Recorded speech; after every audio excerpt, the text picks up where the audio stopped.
waxaynu ahaan jirnay roobku waxay nagu yaraado caloosha madhani ha noqoto waxaynu isnaqaano weli waqtiga abaaruhu ay aad xun yihiin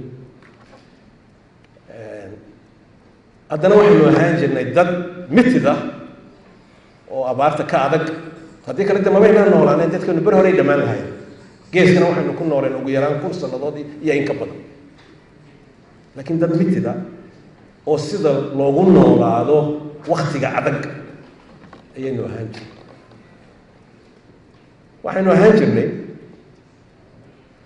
dad adduunyada u taqaano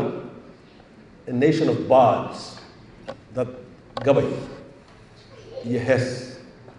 iyo buraanbur hadalkooga ka dhiga hadalkooga caadiga ah ka dhiga hadal edab leh oo taxan oo war bixinaya oo analysis bixinaya poetic analysis bixinaya ayaynu ahaan jirnay waxa weeye adna idaanaan hudaaye okay live let live annaan hudaaya layda okay waa laakiin dee taasi gun dheer ma laha mala waayo haddana wax yaroo kalaa dhici doono gig halkiiba laga bilaaba marka annaka heshiisiiska iyagu laba amuurood wey kow mid ballaadhan oo adde jacayl sida loo abuurayo fanaaniintuna waxay ka mid yihiin dadka jacaylka abuuraha ayay ka mid yihiin haddaad timacadda gabagiisa dhegaysato soomaali waad caashiq haddaad gabagiisa dhegaysato haddaad xasan sheekh muumin aragto maxaanta riwaayadahu dhigaya soo dhigay waad caashiq arays ciise haddaad dhegaysato waad caashiq cali cilmi afire haddaad dhegaysato waad caashiq soo mata marka in la galo caashiq dhaba in la galo ayaan anu haddaanu heel qarannahay ku tala jirnaa si ay reconciliationku u dhaafto aan ku daayi adaydah ta labaad this is important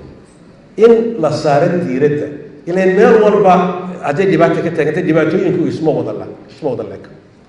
marka la isweydiiyo concentration points waa meelaha ugu waaweyn ee dhibaatada iyo cadaawadda iyo foolxumada iyo ay taalo waa halkee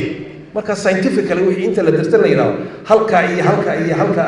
ayaa arrimaha ugu waaweynaya laana kuwa horta wax laga qabto laakiin haddii la yidhaahdo soomaalida ha la heshiisiiyo oo wixii isku wada mid noqdaan oon la kala saarsaareen dhibaataa ka imanayso xoogle guulna lagama gaarin marka in la kala saarsaaro oo kuwa ugu culculus la garto halkay yihiin deetana shaqadii laga qabanayay la galo halkaana haddii waqti haysto waan idin macnayn laasaan u gelina laakiin halkaan ku dhaafo waxa noo saddexaysa waxa weeye